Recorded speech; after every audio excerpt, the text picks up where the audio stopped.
You're listening to The Manning Report with your host, James David Manning. The news behind the headlines.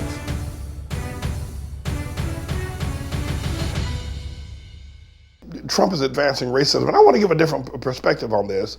What I want to say is this: is that while what has happened recently with the so-called squad, the 4 women of color that recently have come to Congress of the past 2018 election, and that the advancement of racism by Tribulation Trump, I spoke more than 2 years ago, 2.5 years ago, that the reason why Trump supporters in Trump's base will not leave him, even if he shot someone on Fifth Avenue, is because of the dwindling white race. The Japheth people are dwindling, and they're finding themselves, and some sociologists and prognosticators have indicated that by the year 2050, something as remote as that, which is 30-some years from now, that truly and surely and resolutely that the Japheth man, white people, will find themselves as an incredible minority in the nation once founded by the Puritans and established by the Daughters of the American Revolution, that they will be a minority of minorities in this nation, and the ideals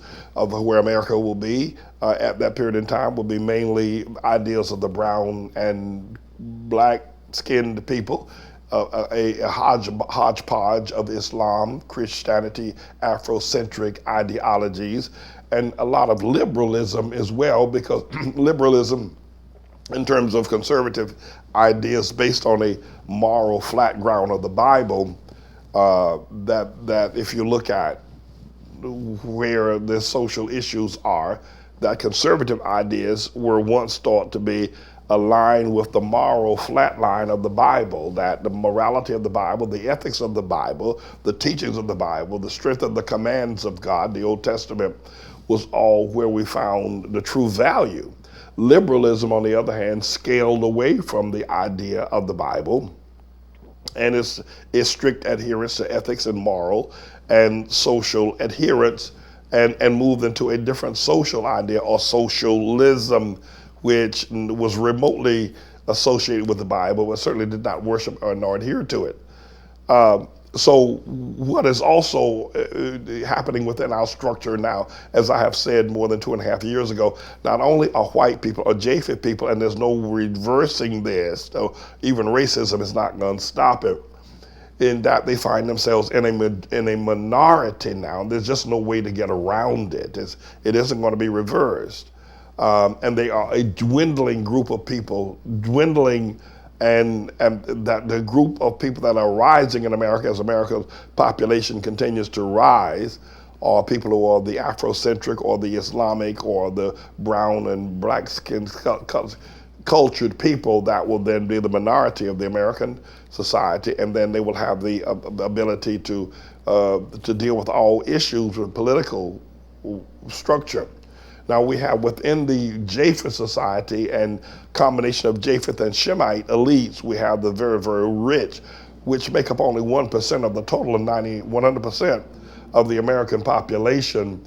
The wealthy billionaires, uber billionaires, make up only 1% of the total population, and they're quickly and as vastly as they can grasping and taking as much money from both segments of poor white people and poor Afrocentric Islamic people as they possibly can, realizing that the hurricane or the tsunami of racial minority is coming to white and Jewish people, and they think that they can build a wall around them, insulate themselves with money and with politicians that can be paid and bought off to be able to sustain them in the years going by. Let me add this caveat. It will not take 31 years from now for the Japheth people to be largely and completely without recourse a minority in American politics and social understanding. It'll happen a lot faster than that. But that having been said, that's the reason why Trump is so dearly and completely supported, and why he's supported not just by the poor, if you will, without power, if you must, Japheth people across the red state belts, but also by the politicians, the senators and congresspersons and governors, and even court judges that support him, because they also realize this is a fight for life, and no dynamic is going to change it. Now, we'll have to see what the outcome will be with the potential election in 2020, and also with whether or not there will be an impeachment process going forward. But I think it is ludicrous and ridiculous to not understand the level of this racism. This racism is not, George Wallace racism. This racism that Trump and his people and his base are espousing is not Jim Crow racism. This racism is not antebellum slave period racism. This racism is not Civil War racism. This is a racism of survival of the white race, not the majority or superiority of the white race. And but it's one that cannot be reversed. The trends lines are too deep, and there's no way that Japheth people can begin to start having babies over the next 30 years enough to overpopulate. And so Muslims are coming into the country, but Mexicans and brown-skinned people, as if somehow or another God is saying, listen, the same way the Japheth people brought slaves here to the borders, and then kept them in cages on ships and ill-treated them, didn't give them sanitary conditions, that a slave may have left Ghana on board one of the slave ships and didn't get a chance to brush his teeth the entire 3-month journey in the Middle Passage, and many of them died, or didn't get a chance to change his clothes. Or a slave may have been down in the bottom of a slave ship for 3 months who didn't get a chance to take a shower, and they did not. So this inhumane type of treatment, and it's historical. It isn't necessarily that I'm trying to throw shade on someone. It's historical. So what we see happening at the border now with brown-skinned people not being able to brush their teeth, and the family separation of principle, that happened to black people for hundreds of years during the slave trade. The family separation was just par for the course. The man took the baby out of the mother's arms. She never saw her child again. The child never saw his mother again. They never brushed their teeth. Trust me, there were no toothbrushes on board those slave ships. There were absolutely no toilets or showers aboard those slave ships, or a change of clothes, or a relaxing evening meal under the Atlantic skies. No, that never happened. But many of the slaves survived, obviously, as you very well know. Now, you need to know that both Kamala Harris and Barack Hussein Obama cannot trace their lineage to that process. They are not a part of the stain of that blood. Obama cannot trace his lineage to slavery here in America. He cannot. His mother is white, and his father was born in Kenya on the east side of Africa, and there was absolutely no effect whatsoever upon him. And many others as well cannot trace their lineage.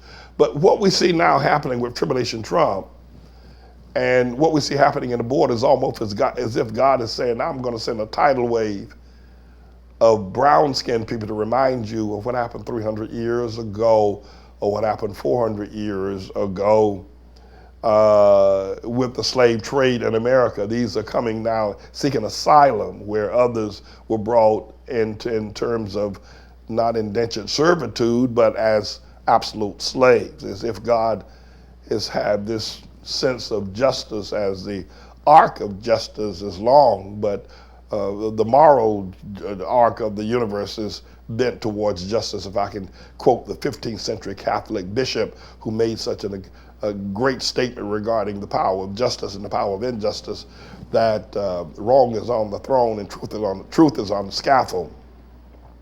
Why is this important? It's important because if you're going to understand the phenomenon of Tribulation Trump is a nobody. He's probably the most inept person, the most incapable, most, if you will, illiterate, if you must, person ever. He's like a schoolboy in knickers.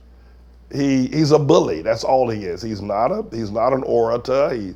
He's a clown. He gets up and he makes long speeches. Mr. Captain, Mr. Engineer, he gets up and he makes long speeches. He's a clown. He is not an orator. He's not a politician. He's a clown. He's a bully. But he's a bully that is bullish enough to say for white people what needs to be said.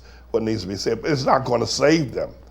I've been on both sides of this. I'm going to talk about that a little bit later on as we go further into this dialogue, monologue. It is not going to save the dwindling white people. It's just no way they can make enough babies over the next 15 years to make up for the crush at the border and the strong family structures of the Afrocentric and Islamic families. That there's just no way you're going to make up for that. And numbers shall be the power. Let me say, having said that, so Trump sent out some tweets the other day stating that if Ilhan Omar and Alexandria Ocasio-Cortez and Talita Rashid, if they did not, and also Ayanna Presley, if they did not like what was presently going on in America, they ought to go back to the countries from whence they came. A lot of people say that as completely racist, a statement, and one of the more racist statements that Trump has made. I'm not sure I agree with that. It may smack of racism. I'm not sure it's the most racist thing he's ever said. I think the most racist Trump thing he ever said, and I held it deeply in my heart when he says, "My African American over there." My African American, like, what the hell is that? Remember going back, even before he won the nomination for his party, he called some person in the audience, "My African American." What the hell is that? You my African American? I thought that's the most racist thing he's ever said, even more racist than his statements against the Central Park Five. However, this is a bit of a news blog we do, looking at spiritual wickedness in high places for the most part, making some observations about it and giving people a biblical foundation to the way of interpreting, rather than have Sean Hannity or Laura Ingraham or Janine Pirro or Anderson Cooper or Rachel Maddow or Don Lemon, Rush Limbaugh interpret what's going on in the world. You come to me and I'll tell you based on what the Word of God says. They'll just give you their worldly, sinful view. But the Manning Report will tell you what God has said, whether to say yea or nay, whether to go or to stay. You'll be led by the word of Almighty God. Come to the Manning Report on a daily basis to interpret the spiritual wickedness in high places, because there's plenty of it that's going on. And so I'm the Lord's servant, James David Righteous Rebel Manning, and I'm here to serve you with news and information.